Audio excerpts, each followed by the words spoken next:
kaplaneta!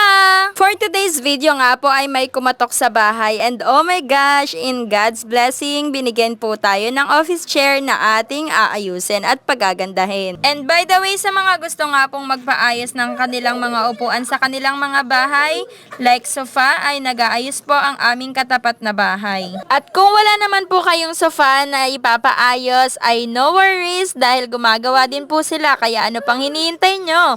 Pagawa na!